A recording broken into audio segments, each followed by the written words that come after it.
in the right session, you want to make sure that you guys are in the right spot. If you want to talk about taxes, who actually wants to talk about taxes? I'm not totally sure. But if you do want to talk about taxes, that's what we're here for. So I got Jason Davis joining me on this stage. Jason, say hello. Hey guys, how you doing? All right. So, this presentation itself is actually just going to be more of a conversation than anything else. Just about kind of taxes and more of a general, conversation, because it's definitely something that a lot of distributors ask about, and it's something that our industry is really struggling about. So, what I want to start with is, and Mandy, just so you know, I did put chocolate into the name of this session just so people would join it. That's the only real reason. I didn't think people would join for death or for, or for taxes. So if you throw the word chocolate in there, it's amazing how many people actually join it. So what we're going to do first is I'm going to get our co-host here, Jason, to introduce himself and tell us a little bit about what he does. Yeah, sure. Thanks a lot, Aaron. I appreciate it.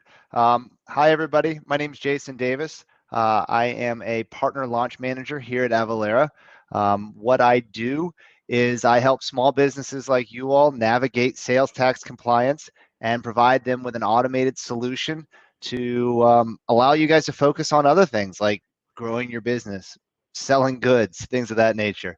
So that's really what I'm here for. And how long have you been at Avalara? Did you start there by working in their warehouse, or you just working your way up the ring? Yeah, no, I've been here for 6 years. So in Avalara speak, that's like 40, I think. Yeah, it seems, it's like We're dog years. relatively. It's like dog years. Yeah, Yeah. exactly. So I started in sales and have kind of moved up. Now I'm more of a partner aligned resource, and I help partners like you all to make sure that we're providing good solutions in your platforms so that your customers don't have to worry about this anymore. For sure. So before we get into a little bit of a conversation, I don't necessarily know how many people here know who Avalara is or what Avalara does. So can you maybe tell everybody like who Avalara is and Sure. and what you guys do essentially? Yeah. No. So at a very high level, Avalara is we're a cloud-based sales tax engine. So we were really the first to market with a offering that allows you to fully outsource all of your sales tax compliance needs. We've partnered with commonsku and allowed them to build an integration to our online tax engine so that there's no more managing rates, there's no more managing rules, there's no more figuring out different taxability on products across state lines. All of that's maintained for you so that you can just simply process your orders and we do all the heavy lifting. Right. So before we decided to do this session, I was doing some research, maybe too much research on taxes. But I think when we talked about previously, I thought it was kind of interesting. If you want to tell me a little bit of kind of like ultimately like what do customers who come to you, like what should they be thinking about, right now in terms of sales tax compliance? Yeah, no, I think that's great, particularly in the context of where we find ourselves in the last year or so. Sales tax has become kind of first and foremost because rather than people buying traditional ways, they're now buying on e-commerce and they're buying from wherever. So you're ultimately shipping things all over the place. One of the things to really think about when you look at sales tax is just from a base standard is understanding, where do I need to collect? I mean, that's the first fundamental aspect of all this. And really the process for establishing that used to be very easy in that, you could just look at, hey, where do I physically have locations? Where do I own property? Where do I have people? Those were the good old days. And things have changed slightly since then. There have been some rulings, I'm sure you all are aware of the Wayfair ruling that has changed kind of how sales taxes are expected to be collected by different companies. And so, really what you need to think about is just understanding where is your exposure. Where do I have people? Where do I sell my goods? And make sure that you're collecting and you're registered in the locations that you need to be. Avalara has a lot of resources, so shameless pitch right here. So you can go to our website they're free, and you can go and look up kind of how do I figure out what my Nexus profile looks like, and how do I know that I'm collecting in the places I need to collect in.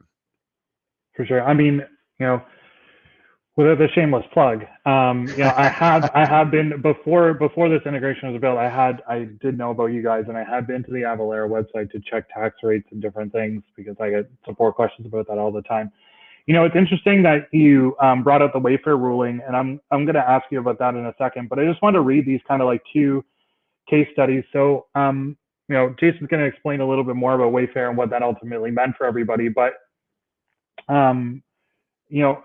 looking at a couple of pieces that came out of some ASI literature, in July 2017, so this is before the Wayfair ruling, an order was placed on the website of 37 different promotional products companies, and they had 5 shipments going to each state. So 37 companies were involved, that there was an order going to 5 different states. Avalara went through, they tested it out to check for tax compliance on the companies, and the same product was ordered on all of them. So of those 37 companies, 5 of them showed the right tax amount. So 5 out of 37, figure out the percentage, not a math guy.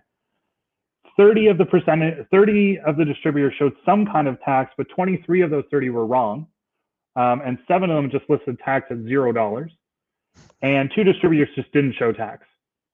That was kind of one of the things that was really interesting. And I think that, that really embodies how people feel about taxes, where some people are like, hey, how long can I get away with this right now, without getting caught up. There was a separate one, and I'll read this other one, and we'll get a little bit more into asking Jason some questions here. But this was done more recently, where 24 different distributors were doing an order where it goes to 6 different states. And this is after Wayfair. And of those 24 distributors, 15 of them just didn't show a tax at any stage, 15 of the 24. 9 of them did show tax, but not a single one of them had the right taxes on the order. So it's 0 for 24 in terms of right taxes. And, I talk to distributors all the time, and taxes suck. They suck. I mean, not to say that your job sucks, but they suck. It's not, in the US, it's obviously a massive problem, especially with that Wayfair ruling. So I guess with that, if you can maybe just tell us, for people who don't necessarily know about it, a little bit more about what the Wayfair ruling was and kind of what that the fallout or what the ramifications of that ultimately was. Sure. So back in June of 2018, there was a ruling that made it to the Supreme Court here in the U.S., and it was Wayfair, which I'm sure you guys are familiar with. They sell kind of everything. It was Wayfair versus South Dakota. Basically, South Dakota said, hey, Wayfair, you're not charging sales tax to any of the customers that live in South Dakota because under the current rules, you don't have to. We want to impose you to collect sales tax to in our state because we're losing millions of dollars in revenue. Wayfair argued that no, they didn't because of the way that the Nexus rulings were set up. What the Supreme Court came back with was that, hey, e-commerce has fundamentally changed the way that people buy products, particularly between states. And because of this, they allowed states to impose what they call economic nexus rules. Nexus, as I kind of mentioned earlier, is basically the hook that states use to say, hey, you've created nexus in my state, so you need to be collecting sales tax in my state. And economic nexus essentially means that rather than actually sending physical people to a state, which is how you generally created nexus previously, now simply selling into a state can create a requirement for you to collect if you were to be audited. Now, each state has their own kind of threshold, so don't get me wrong or get confused or concerned that just selling one t-shirt into one state is going to make this whole big headache for you. Each state has its own thresholds. Some of them are as high as $500,000 in annual sales, but some of them are $100,000. One of the states, or one of the lower tier states like South Dakota, it's $100,000 or 200 individual transactions. That's kind of their gotcha, because there are a lot of people who won't sell 200 or $100,000, but they may get 200 individual sales in a year. And in the eyes of the state, if you do that, then you've created nexus, and if they find you and audit you, then you'll be on the hook for the penalties and fees. Right. So, with that being said, and I'm curious about this because, I honestly don't. Is there any sort of like, I did see kind of in my research that there was a body who was trying to essentially formalize, or like streamline what the rules were around individual states and what their rules are in terms of when you collect tax or when you don't. Is there any but from what I could tell, it essentially grabbed no traction at that point. Sure. Sure. Is it like is something that each state is making up in terms of their own legislation? Is it on a state level or a county level? For the most part, no, that's a great question. For the most part, the individual states have their own rules on how this works. That's right. In the US, the one thing that's consistent about sales tax is that nothing's consistent across state lines.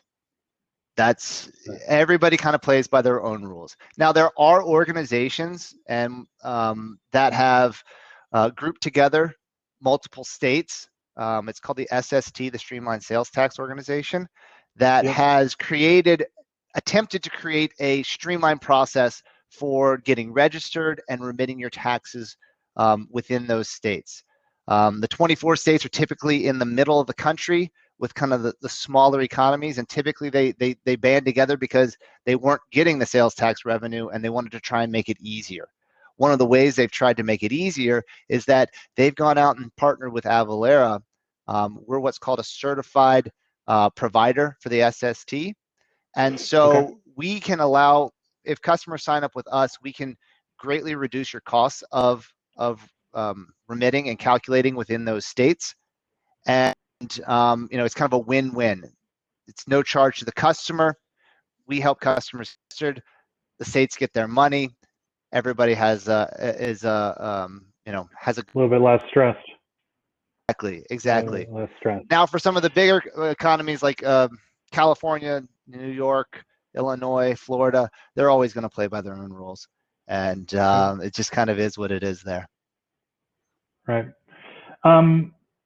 So I think we've kind of talked about Wayfair and all this stuff. I think the only other I got two more questions for you, then we'll see if we can answer a few questions from the chat. But one of them is kind of this, and somebody was asking about this the other day, the new tax that they're trying to enforce in terms of online sales. Do you have any it's essentially to be able to charge things like for services like Netflix and stuff like that. Do you have any kind of idea of how that's going to roll out, or what states are participating in that, or what that's looking like? Is that starting to gain momentum? Yeah, everybody's trying to consistently find ways to tax, more and more of these subscriptions and maybe more and more of these products that they haven't previously done. One of the aspects of Avalara's service that is beneficial is that not only do we handle all the taxing rates, the taxing jurisdictional boundaries, we do all those assignments, but once you sign up with Avalara, you actually take your products and services and associate them with our tax codes. Our tax codes have 50 state research behind them, so we're able to manage the taxability of those products across state lines. And so as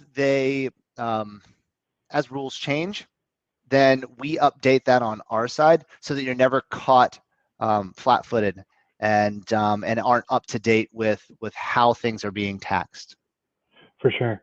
Now, that's actually a really interesting thing that you brought up, and I think just as a side note for anybody out there, for everybody who's a distributor, I also see a lot of things outside of people trying to get away with potentially not taxing or taxing a less amount or charging their state tax when they're shipping to another state. There's all kinds of funky things that go on. But there's an interesting thing where something like a youth apparel, for example, is a non-taxable item in many states, if not all the states. I'm not totally sure, but most states, I believe it's a non-taxable item. However, adult apparel is taxable. And so there's a lot of things like that are kind of in play. And I know Jay Ward just threw in, does commonsku have these codes integrated in the product database? There will be, when the Avalara integration gets released, which I saw Ruth ask earlier, which we're hoping to be able to release this month, the codes will be in there as well. So something like a youth shirt, you'll be able to do as a non-taxable, and Avalara will be able to read that. And then versus something that is a taxable item.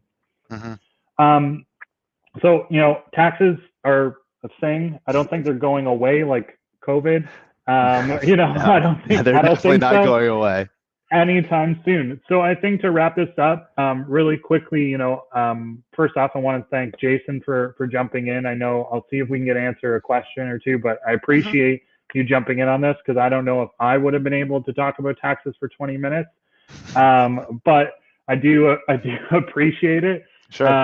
I think for everybody out there that's commonsku user right now, when this Avalara integration comes out, there's essentially going to be 3 different ways for you to do taxes inside of commonsku. There's going to be the manual way, which is totally fine. If you want to go in, you only have a couple of taxes that you need to remit. You'll be able to go in and you can put in, your taxes manually, the rate, what you want to call it. That's cool.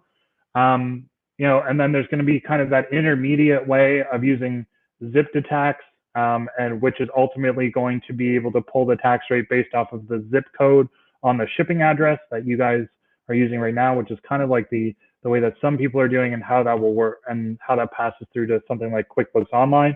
And Avalara really is going to be kind of that advanced solution that's going to allow you to calculate the tax in real time. And it's going to be a little bit more specific than something like zip to tax, which is looking strictly on a zip code. Avalara looks it up based off of street address specifically. So it's going to be a little bit more, it's going to be a little bit more accurate on that side of things. We're right at 3:39, which I believe is when our session is supposed to end at 3:40.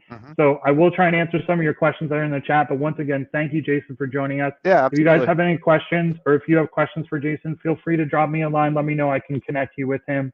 And hopefully we'll be talking soon. Yeah, absolutely. Hey, thank you so much for your time. I'm impressed with the showing for something about sales tax. So it's always good to see. Usually a dry subject, but I'm glad we kept it going. Please reach out to Aaron with any questions. I'm happy to connect with you guys on a one-on-one basis. Yeah, for sure. All right. Have a great day. Thanks so much, guys. Bye. See you.